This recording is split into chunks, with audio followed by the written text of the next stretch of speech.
E pluribus unum, out of many, one. Our U.S. motto is on constant display here in Lowell, where the mill industry attracted immigrants from around the world. My name's Teddy Panagotopoulos. I'm the general manager of Athenian Corner Restaurant. My family has owned the business since we opened in 1974. That's 47 years serving Lowell with Greek flavor. The joke I always like to use is Greeks, we've either figured out the formula to how to last in the restaurant industry, or we're too stupid to know when to get out. Self-deprecating humor aside, it is clearly the former.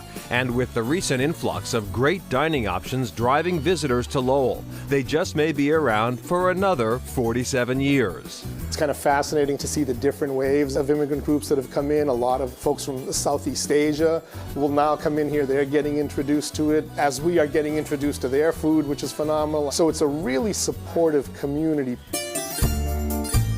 Supportive in part because so many of these businesses share a common origin story of immigrants looking for the American dream. My father and his brothers had been toying with the idea of opening a restaurant for a while, and for Greeks, restaurants, pizza shops was one of the main avenues that they chose. Both my folks liked to cook. My mother, her recipes and my dad's recipes are the ones that we used when we started the place up, and we still use them to this day. Baked lamb is one of our staple dishes. It's lamb slow cooked on the bone in a tomato sauce, and it's so tender it literally falls off the bone. You don't need a knife to cut it. For those who need to try everything, there is a sampler platter that includes traditional spanakopita, stuffed grape leaves, feta cheese, and Kalamata olives. But if you want a Greek salad, don't expect a plate of lettuce. When I went to Greece in '78, I was amazed. I never ate a salad with lettuce. And to this day, except for the tourist spots, Greeks don't really eat lettuce salads. Instead, they take their vegetables, they slice them up or chop them up and mix them up with Greek dressing. Choriatiki salad, it's called. To celebrate this Olympic year, you may want to light up this sagnaki plate, or just sit back and enjoy the athletic feats of the dancers who have been a staple here since the beginning. In Greece, if you're to go out, singing, dancing, and music is a big part of every meal and every celebration.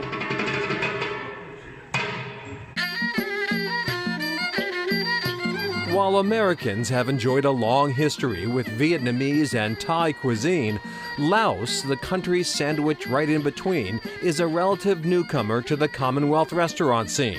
One Lowell couple is hoping to change that. My name's Donna Chumala. I'm the owner of the Lao Thai Kitchen. In Donna's kitchen, there are few things spicier than these peppers, the foundation for dishes like lab gai and this fried egg-covered grapao gai that have earned her the nickname Donna 5-star, yes. The restaurant has been a long-time dream of Donna, supported by her husband Chris when they opened just before the pandemic. He's the best. He's been helped a lot, and he's like a Superman for me. In the kitchen, Donna is supported by her wok, plus these fresh vegetables and spices used to create Lao pork and vegetable pak bong phai dong. Another hot item? Lat beef is very popular and the main dish in Laos. Thing is, you have to use the right ingredient to make it turn out perfect. UMass Lowell professor Fitsume Oi knows a lot about Laotian culture. As a refugee who came to the U.S. as a child, she has a lot of experience balancing life in America with her Laotian heritage.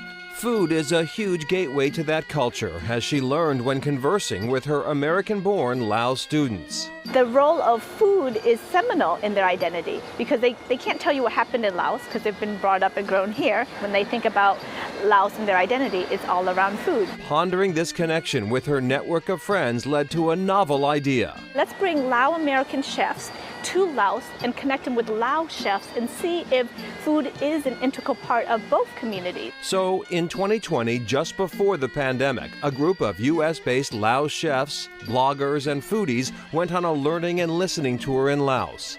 There they ate, experienced how the food is prepared, and harvested. We actually went to rice farms and learned about 100 varieties of rice and how it's grown.